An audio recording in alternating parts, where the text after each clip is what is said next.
rather than, Iarlín fáilteóid Claire agus tá brón orm nach raibh mé an seo tosú an GS4 mar bhí mé ag lé ceistena sa dáil. You're very welcome, Claire, and apologies that I missed the earlier part of your contribution as I had questions in the Dáil chamber.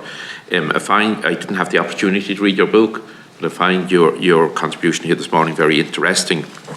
You just mentioned, I think, all of us who desire constitutional change but are conscious of there's a lot of work to be done between now and then. So there is, and that's an onus on all of us, regardless of what political tradition we come from. Had you any engagement with the Shared Island unit of the Department of An Taoiseach? Because, as you are aware, that particular unit has engaged in a lot of dialogue across different sectors.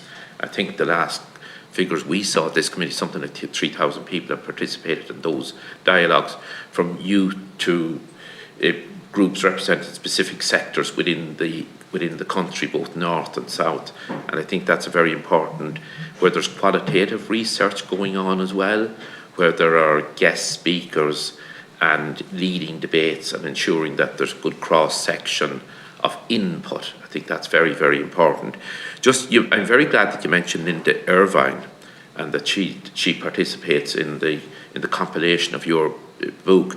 I've known Linda over many years, and I've been in the Skenos Centre on quite a number of occasions, and I've supported in my own small way the work that she and our colleagues are carrying out there.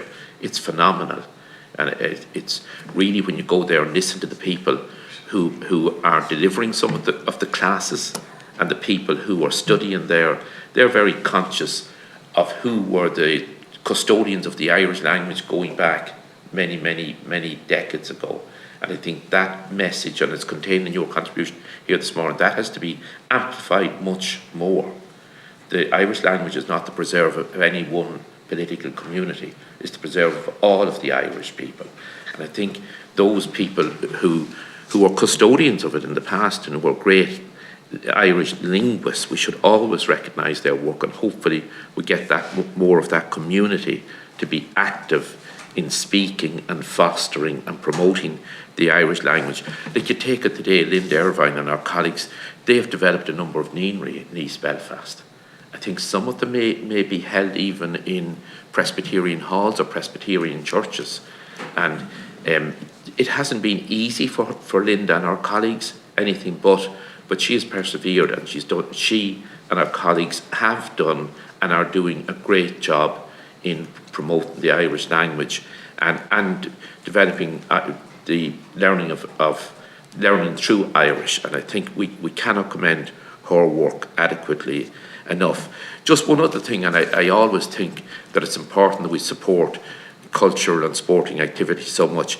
I'd also laud the people who established East Belfast Gaels, the GA grounds, and there are people of different backgrounds participating in GA sports there, be it Gaelic football, hurling and camogie, and ladies football.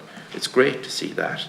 And again, they have met with their difficulties as well, and there has been vandalism at the grounds that they use, and that's a pity. But I think the message has gone out that in many instances in the past, the GA did not get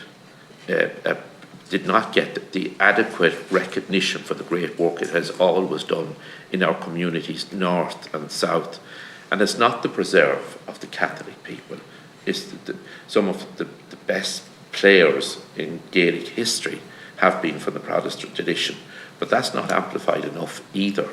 And the more people from East Belfast that can participate in Gaelic games, Gaelic sports, all the better. And indeed, every sport, it's important that people partake in all sports, but it's very heartening to talk to some of the people involved in East Belfast Gaels and recognise that they are competing in competitions now in County Down, I think it is, and it's great to see that at all levels.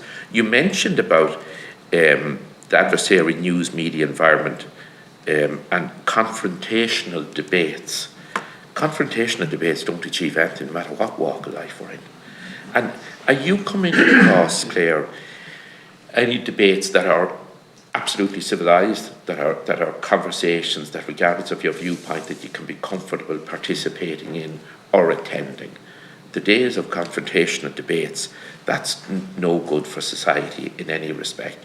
But I just commend you on your work, and I look forward to having the opportunity to read your book. And those other women that you mentioned as well, of course, they have all contributed handsomely, and some of them still contribute handsomely to the important debate and discussions that we need, that are far from one-sided, but are all embracing positive, upbeat, and non-confrontational.